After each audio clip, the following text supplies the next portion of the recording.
It was supposed to be a normal night. You were working late inside the bank. No customers. No noise. No one asking about cards, loans, or missing payments. Just you, a quiet office, and a list of old accounts waiting to be reviewed.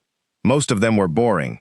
Closed accounts, frozen balances, estate files, dead paperwork for dead people. Then one name appeared on your screen. Elliot Graves. Status, deceased. Date of death, 3 years ago. You almost move on, but then you see the transaction history. One transfer yesterday, another last week, another 2 hours ago. Your hand stops. Because dead men do not pay invoices. Dead men do not send wire transfers. Dead men do not move $480,000 at 1:13 a.m. You refresh the page. The account updates again. New outgoing transfer, $2 million. And that is the exact moment. The office phone starts ringing. Level 1, the dead account. You stare at the screen. The phone keeps ringing. Nobody else is on the floor. Only you. Only the account. Only the name of a dead man still moving money. You check the profile again. Elliot Daniel Graves. Age at death, 62. Cause, cardiac arrest. Account status, estate freeze requested. But the account is not frozen. Money is still entering. Money is still leaving. Money is still moving like the man never died. You scroll down. 7 transfers in 1 month. Different companies, different banks, different countries, but always the same pattern. Money comes in before midnight. Money leaves before sunrise. Never too much, never too obvious, never sitting still. That is when your stomach tightens. Because mistakes look messy. This looks planned. You click the oldest transfer. A warning appears. Restricted file. You click again. Another warning. Access logged. Now the room feels colder. The phone stops ringing. Then your computer screen flickers. A message appears. Not email. Not bank chat. Just black text on the screen. Close the file. You do not move. Then another line appears. You are not authorized to wake the dead. Level 2. The call you push back from the desk. The chair makes a loud sound in the empty office. Too loud. You look around. Empty cubicles. Glass walls. Security cameras. Suddenly, they do not feel like protection. They feel like witnesses. The phone rings again. This time, you answer. A calm male voice says, "You need to step away from that account." You say nothing. He continues. "You are viewing a private estate structure." You whisper, "He is dead." The man pauses, then says, "That is exactly why you should stop looking." Your mouth goes dry. You ask, "Who is moving the money?" The voice does not panic. That scares you more. He says, "People who understand that death does not end ownership." Then the line goes dead. You sit there frozen, because the sentence sounds insane. But inside a bank, it almost makes sense. You open the Authorized Users tab. Empty. Power of attorney. Expired. Beneficiaries. Hidden. Then you see one line buried inside the file. Manual override active. That changes everything. Manual override means someone inside the bank touched it. Not an app. Not an ATM. Not a customer. Someone with access. Someone protected. Someone who knew exactly what they were doing. Level 3. The money moves again. You should log out. You should leave. You should pretend you saw nothing. But you keep digging. Because poor people are trained to fear missing money. Not hidden money. Not dead money. Not money that keeps moving after a funeral. You open the newest transfer. $2 million. Destination. A private holding company. No website. No phone number. No employees listed. Only a registered address in a building full of locked offices. You search the transfer route. 3 banks. 2 countries. 1 legal trust. Then back to another account. The money is not disappearing. It is circling. Like someone is washing footprints off the floor. Then another transaction appears. Live. Right in front of you. Incoming deposit. $6,400,000. You stop breathing for a second. Because now you are not looking at old records. You are watching the dead account move money in real time. Your phone vibrates. Unknown number. A text message. Do not print anything. You look at the printer across the room. It is silent. Then it starts printing. 1 page. Then another. Then another. You walk toward it slowly. The pages are warm. Account map. Trust structure. Transfer chain. Most names are blacked out, except one. Elliot Graves, and under his name, one strange line, continuing financial identity.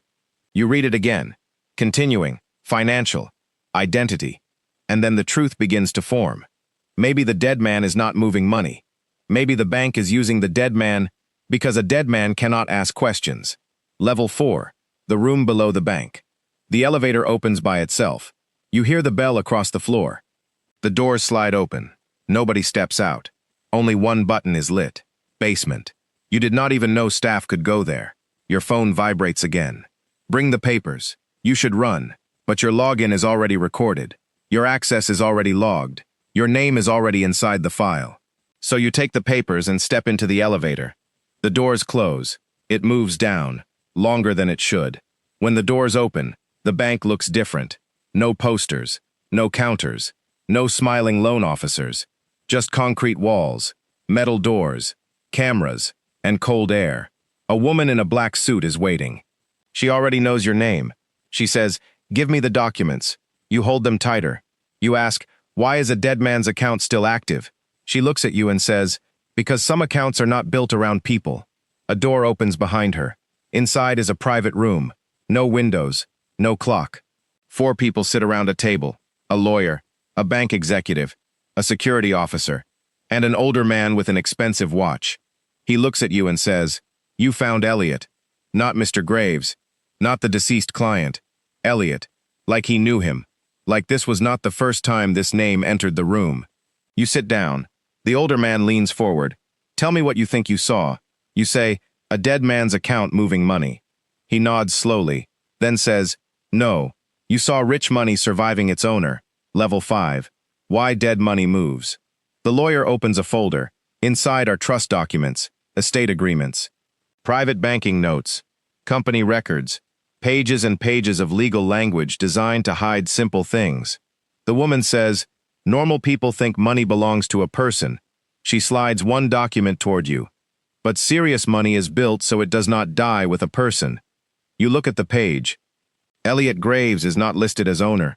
He is listed as founder. That word hits differently. Founder means the system can continue without him. The older man explains, "A poor man dies, and his account freezes. Bills stop. Family waits. The bank asks for paperwork. But when a rich man dies, the money keeps breathing. It moves through trusts. It moves through companies. It moves through names ordinary people never see." You ask, "Is this legal?" Nobody answers quickly. That silence tells you enough. The older man finally says, "Legal is not always simple at this level." You hate how calm he sounds. He continues, "That account was never about spending. It was about protection." Now you understand. Elliot Graves is not a customer anymore. He is a route, a shield, a name attached to living money. The security officer places one paper in front of you. A confidentiality agreement. Your name is already on it.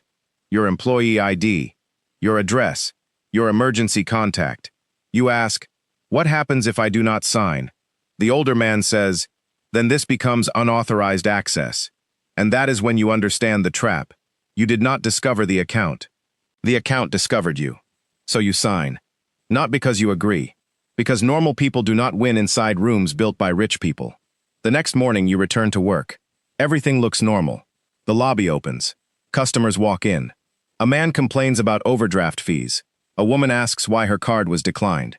An old couple checks their savings. Same bank, same counters, same polite smiles. But you are not the same. You search Elliot Graves again.